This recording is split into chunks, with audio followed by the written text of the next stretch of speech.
ในตอนแรกของวันที่22เมษายน2025นี้กองกำลังสวนสนามกองทัพปราศสลาวนำโดยสหายพันเอกสมแพงแก้วศรีลาหัวหน้าการทหารกองพันใหญ่ทหารราบยานเกาะที่11หัวหน้าคณะซี่นำก้อนกำลังสวนสนามกองทัพปราศสลาวพร้อมคณะ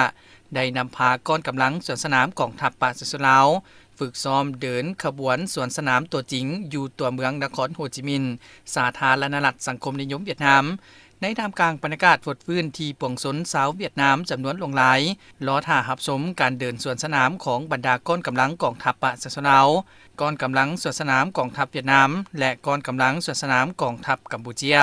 ทางนี้ก็เพื่อเป็นการเฮ็ดให้กองกำลังสวนสนามกองทัพปราศสลาวมีความสิ้นเคยกับสนามหัดแอบตัวจริงทั้งเป็นการฝึกกำลังแห่งกายแห่งใจเฮ็ดให้กองกำลังกองทัพปราศสลาวหาประกันความพร้อมในการเดินสวนสนามเข้าร่วมในพิธีเฉลิมฉลองวันปลดปล่อยภาคใต้เวียดนามครบรอบ50ปีคือวันที่30เมษายน2025ที่จะมาถึงนี้ให้มีคุณภาพและได้รับมากผลสูง